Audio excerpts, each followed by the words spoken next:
Hello friends, welcome back to my channel Lily Saha simple life.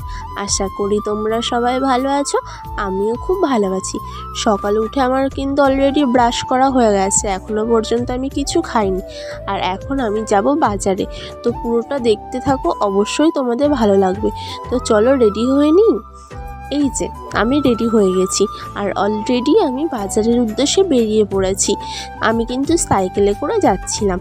আর দেখো, আমি এই বাজারের মধ্যে প্রায় চলে এসেছি। তো বাজারে চলে আসলাম, এরপরে চলে এসেছি আমি কম্পিউটারের দোকানে। এখানে বসে আছি আর সাইডের দিকে এই ফটো ফ্রেমগুলো একটু দেখছিলাম।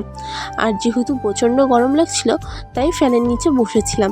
তারপরে চলে আসলাম কসমেটিকের দোকানে। এখানে এসে বেশি কিছু আমি নিইনি। এখানে কানের নিয়েছি একটা, আর নিয়েছি ন্যাপথলিন, মানে যেটার জন্য এসেছিলাম সেটাই ভুলে গেছিলাম। এই দেখো, এটা ঝট করে নিয়ে নিলাম। তারপরে গেছিলাম সোনার দোকানে, সেই ভিডিও ক্লিপটা নিয়ে নিই। তারপরে চলে এসেছি মুদিখানার দোকানে। মুদিখানার দোকান থেকে ছোলা, কিশমিশ আর একটা ক্যাপসিকাম নিয়ে নিয়েছি। তো তারপরে আমি একটা ল্যাংচাও কিন্তু কিনে নিয়েছি। আর আমার মিষ্টির দোকানে গিয়ে ভিডিও করার কথা মনে ছিল না। আর ল্যাংচাটা আমি বাড়ি আসার সময় সাইকেল চালাতে চালাতে খেয়ে নিয়েছি। যেহেতু সাইকেল চালাচ্ছি আর খাচ্ছি, তাই সেই ভিডিওটা করতে পারিনি। তো বাড়িতে চলে এসেছি। আসার পর আমি একটা থালার মধ্যে পরোটা আর তরকারিটা ঢেলে নিয়েছি। আমার কিন্তু এই পেটাই পরোটা খেতে খুব ভালো লাগে। তো আমি পেটাই পরোটাটা নিয়েছি আর তরকারির সঙ্গে মিশিয়ে খাওয়াটা শুরু করে দিলাম। এইটা কিন্তু ডাল দিয়ে, সোয়াবিন দিয়ে, আলু দিয়ে তরকারি করা ছিল। যেমন ফুলকপির টাইমে ফুলকপির তরকারি, মানে এক এক টাইমে এক একটা তরকারি করে, প্রত্যেক দিন একই রকম তরকারি হয় না এখানে। আর এই আলুর মধ্যে খোসা ছিল, সেই জন্য খোসাগুলো ছাড়িয়ে ছাড়িয়ে আমি খাওয়াটা স্টার্ট করলাম। আর এই দেখো একটা সোয়াবিন, তো কী আর করবো, মুখের মধ্যে দিয়ে দিলাম। উফ, মুখের মধ্যে দিয়ে দিতেই তো খুব ভালো লাগলো। তো আমার খাওয়া দাওয়া হয়ে গেলে এই যে আমি আমার রাজ্যে সমস্ত রকম জামা কাপড় বার করে নিয়েছি, প্রায় 3-4 ধামা হবে।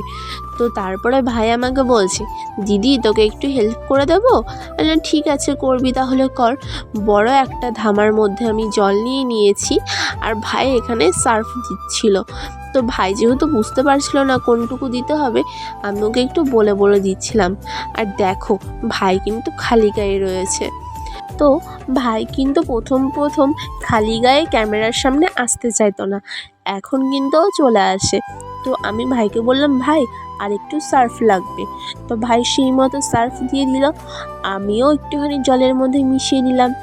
আমি আর ভাই দুজনে মিলে কাজ করছি, তাহলে একটুখানি ঝগড়ুটি বা একটুখানি খুনসুটি না করলে হয়।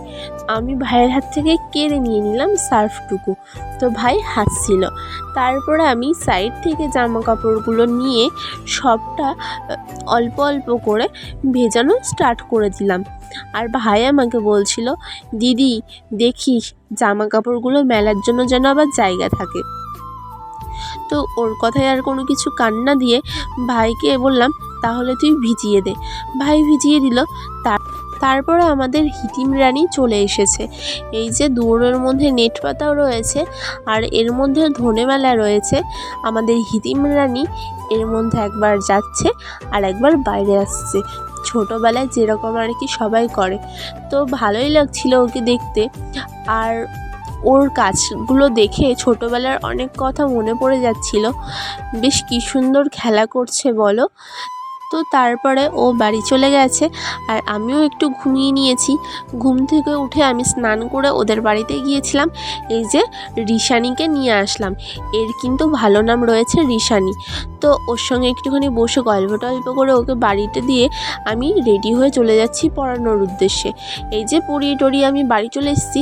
আর এখন আমি যাব নেমন্তন্ন খেতে, আর এটা শ্রাদ্ধের নেমন্তন্ন, শ্রাদ্ধের দিন খাওয়া দাওয়া। তো এই যে লুচি দিয়ে দিয়েছে, সঙ্গে দিয়ে দিয়েছে ছোলার ডাল, আর সাইডে রয়েছে জল। আমি খাওয়া দাওয়াটা করে নিলাম, তার সঙ্গে দিয়ে দিল আলু, মানে আলুর দম। তো সেটা নিয়ে আমি পুরোপুরিভাবে খাওয়া দাওয়া করে নিলাম পেট ভরে। আর শেষ পাতে দই মিষ্টি দিল। আর এগুলোকে কিন্তু অনেকে পাকা ফলার বলে শ্রাদ্ধের খাওয়া দাওয়াটাকে। তো বাড়িতে এসে আমার প্রচণ্ড গরম লেগে গিয়েছিল, আমি ওড়নাটা খুলে নিয়েছি আর এই যে ড্রেসটা চেঞ্জ করে নিয়েছি, চেঞ্জ করে আমি শুয়ে পড়েছি। আর যেহেতু আমার প্রচণ্ড গরম লেগে গিয়েছিল, মাথার মধ্যে ঘেমে গিয়েছিল, সেই জন্য আমি চুলটা খুলে দিয়ে একটু ছড়িয়ে দিয়েছি। আর আমার খাওয়া দাওয়াটা এত বেশি হয়ে গিয়েছিল যে পেটটা পুরোপুরিভাবে ফুলে গিয়েছিল। তো আমি এখন ঘুমিয়ে পড়ব। তো এই পর্যন্তই থাকছে আমার ভিডিওটা। ভালো লাগলে লাইক, কমেন্ট এবং শেয়ার করে দিও। তো ততক্ষণের জন্য বাই বাই অল ফ্রেন্ডস।